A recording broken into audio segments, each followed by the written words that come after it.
3, 2, 1. Ignition.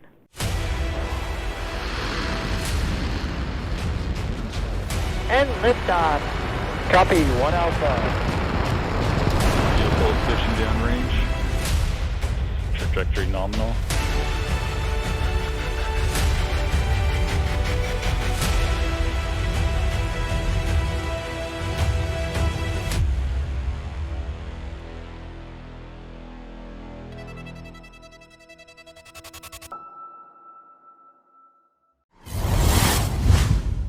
媒体报道，网友热议，美国热搜让您听到墙外的声音。Hello， 大家好，我是主持人齐啸天。昨天晚上，在美国宇航局，也就是 NASA 的 YouTube 网站上，亿万网友在线等着一次具有历史意义的火箭发射。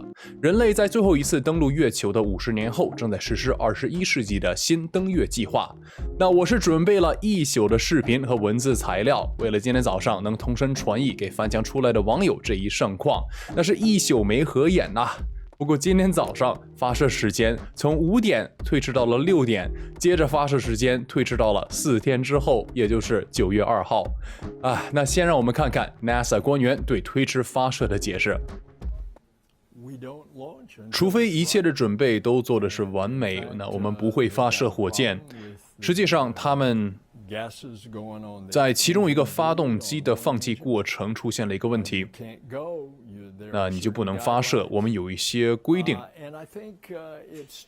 我觉得这个也告诉大家，这个是非常复杂的一个机器，非常复杂的一个系统，而且所有这些东西都需要是好使的。那你不想在准备做好之前执行任务。我自己有一些个人的经历，我当时在第24次太空任务服务过，我们当时延迟了4次，然后在第5次我们执行了一个完美的任务。我们知道，如果我们在前4次执行任务的话，那我们不会有一个良好的结果。所以这个是 Hoot Gibson 还有 Charlie Bolden 的团队。所以你知道，这个只不过是我们太空业务的一部分，特别是在这个测试火箭，我们现在用非正常的方式来测试火箭。这些测试火箭的方式，如果我们在火箭里有宇航员的话，我们不会做出的。这个是测试的一个目的。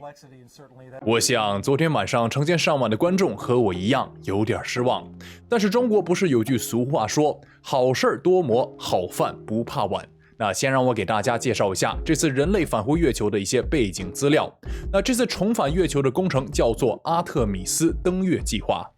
阿特米斯和半个世纪前的阿波罗登月计划中的阿波罗都是来自希腊神话。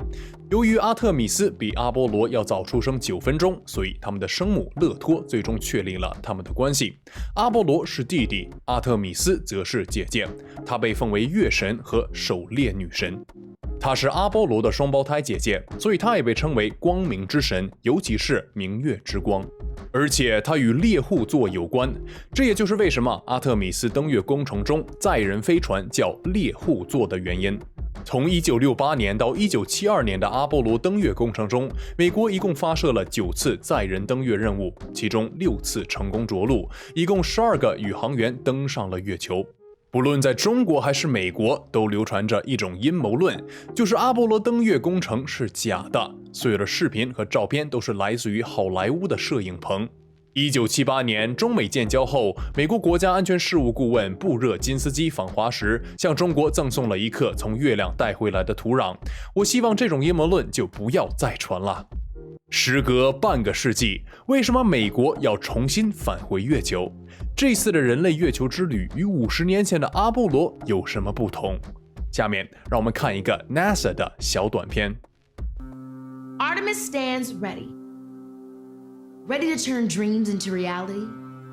Ready to return humanity to the moon and take us further than ever before.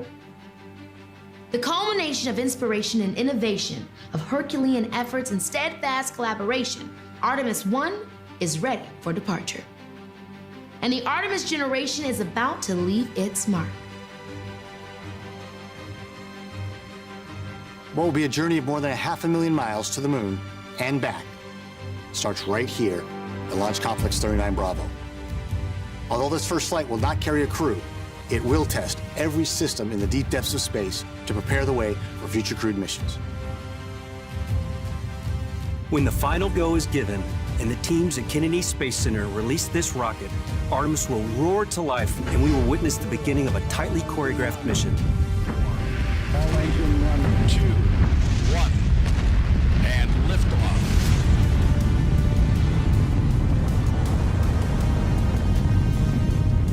The first 2.5 minutes lift Artemis off Earth and build momentum. It's another 6 minutes of pressing uphill, accelerating to orbit. This is followed by a push from the second stage to raise Orion higher. And once all the systems are cleared to continue, the second stage will fire again and push Orion beyond the bounds of Earth. At this point, we're going to the moon. It'll take several days to reach our destination, but as we sprint across the void, many new procedures and systems will be tested and proven. 240,000 miles later, Orion will enter an oval-shaped orbit around the moon, one that will take Orion to about 60 miles above the lunar surface and then out to 40,000 miles beyond the moon.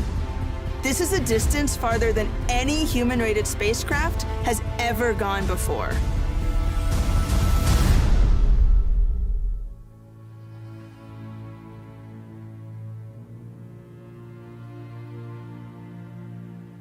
As momentous as reaching the moon will be, returning to Earth is just as significant and challenging. Every observation we make, every lesson we learn on this journey prepares the way for humans to safely venture out and return home. And so on its final lap around the moon, Orion will ignite its main engine, push out of lunar orbit, and begin the long trek home. This is a spacecraft built for the harsh conditions of deep space, as well as the intensity of returning home. Nearing Earth, Orion separates from the main power and propulsion systems of the European Service Module and prepares for the final sequence of events. Entering Earth's atmosphere at 24,500 miles per hour, the heat shield endures the fury of re-entry.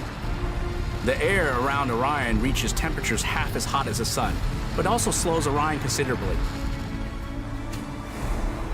Until finally, parachutes can deploy, allowing Orion to gently dip into the Pacific Ocean.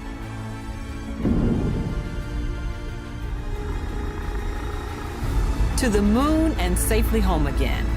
This is the journey of Artemis 1, and it will set the precedent for all that follows.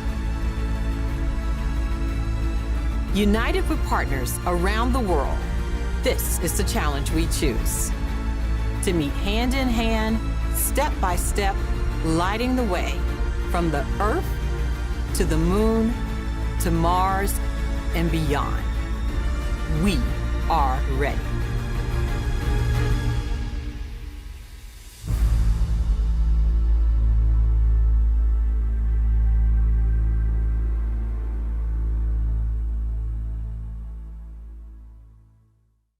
这将是史上最长的登月任务，一共需要42天的时间。猎户星的总共旅途超过100万英里，这个就是整个过程的地图。飞船会环绕地球后前往月球，环绕月球后再返回地球。它的目标包括调查如何使用月亮上的资源。NASA 希望以后类似的飞船可以执行时间长达好几个月，甚至长达好几年的任务。下面我们来看看火箭的本身。阿特米斯一共是98米高，它的重量是600万磅，不过其中的520万磅是燃料的重量。那刚才大家在视频里看见了，这个第一个系统呢就叫做终止系统。如果发射出了一些问题，那么这个系统会带着下面的船员舱脱离危险的一个状态。下面就是船员舱，里头一般会坐3个到4个宇航员。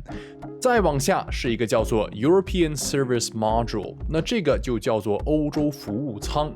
这个服务舱呢可是非常厉害了，它同时是个发动机，也有生命支持系统，还有太阳能系统，也有电池，还有另外好多其他的一些高科技的东西，我就不太介绍了。再往下呢，我们就看见另外一个发动机。那这个发动机呢，翻译过来是临时低温推进阶段发动机，是最后让这个飞船脱离地球轨道的一个发动机。猎户星飞船飞行2个小时后，会在2323英里的高度，跟刚才提到的那个临时低温推进阶段发动机开始分离。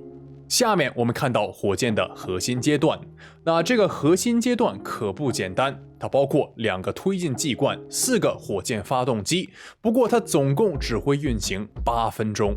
它会在火箭发射的8分30秒后，高度103英里时分离。它的中间就是液氧罐，那这个液氧罐它的温度需要保持在零下182摄氏度左右。再往下呢，就是长长的这一个液氢罐，它的温度需要保持在零下253摄氏度。这2个都是太空探索的主要燃料。最后我们看见这2个火箭。那这个火箭呢叫做固体火箭助推器，它每秒会消耗6吨燃料，一共只会运行2分钟。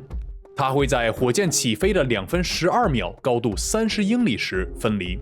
虽然这次发射被推迟了4天，然而美国宇航局的另外一个短片告诉我们，他们为此已经进行了多年的艰苦努力。让我们看看这个短片。Between 1968 and 1972, America launched 9 human missions to the moon, 6 of which successfully touched down, allowing 12 men to walk on the lunar surface. NASA's next chapter of lunar exploration, called Artemis, has the task of not just going to the moon to create a long-term human presence on and around it, but also to prepare for ever more complex human missions to Mars. In short, everything we must be able to do here, we must first do here. So, what will an Artemis mission look like? Everything is designed and tested with our most important element in mind, the astronauts. This is their deep space, human-rated spacecraft called Orion, built in 3 parts. The crew module, where up to 4 astronauts will live and work throughout the flight. The service module, with life support systems for the crew and its own engine and fuel reserves. And a launch abort system, with engines capable of pulling the crew module to safety during launch should anything go wrong.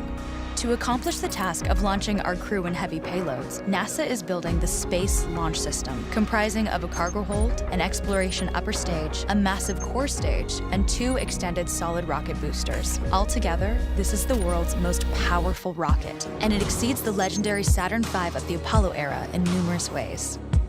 Sitting on the launch pad, the entire rocket, fully fueled, weighs just over 6 million pounds, 5.2 million of which is just the fuel. Once ignited, there is no stopping what comes next. All 4 RS-25 engines and the 2 solid rocket boosters come to life, thundering our crew upwards. 2 minutes after ignition, the solid rocket boosters are spent and released. 8 minutes after launch, the core stage is depleted and separated. The upper stage fires briefly, placing Orion into a parking orbit around the Earth. Here, the crew reconfigure the spacecraft and check systems to confirm everything is ready for deep space travel. With a go from mission control, the crew reignite the exploration upper stage engines to leave Earth entirely. The exact timing of this maneuver is critical to reach a speed that can escape Earth's gravitational pull, but also put Orion on a course that will intersect the moon days later. Once this burn is complete, the upper stage of the SLS is jettisoned and the crew aboard Orion coast for several days toward all that awaits them at the moon. Approaching the moon, we see the fundamental differences between Artemis and Apollo.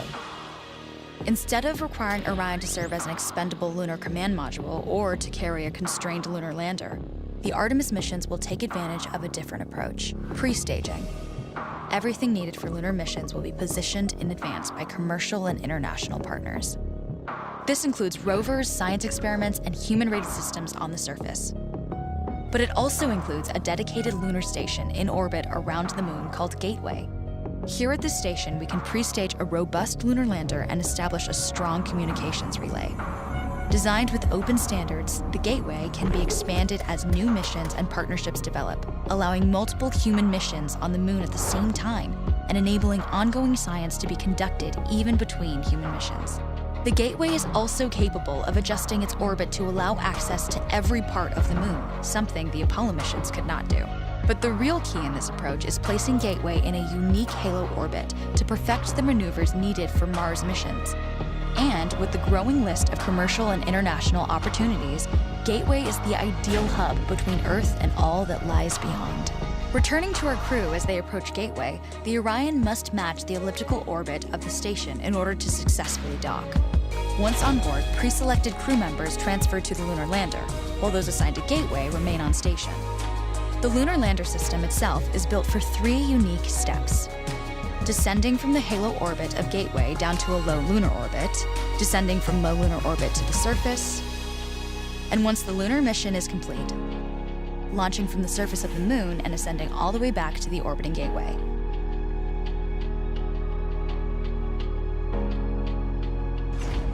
Once back aboard the Orion spacecraft and undocked from Gateway, the crew fire their engine once to break out of the halo orbit and once again to sling the spacecraft around the Moon, placing it on a multi-day trajectory back towards Earth. As they near the end of this journey, the service module is released, and the crew module is oriented heat shield first. Entering Earth's atmosphere at 25,000 miles per hour, the friction of air slows Orion considerably, while also subjecting it to temperatures of 5,000 degrees. With the Orion now at just 300 miles per hour, a series of parachutes uniquely tested and produced for this moment deploy, decelerating the craft to just 20 miles per hour for splashdown.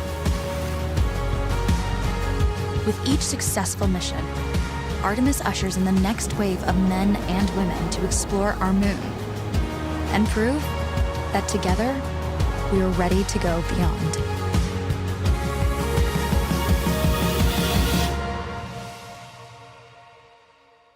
美国宇航局已经准备好了，我通过一夜恶补阿特米斯登月知识，我也准备好了。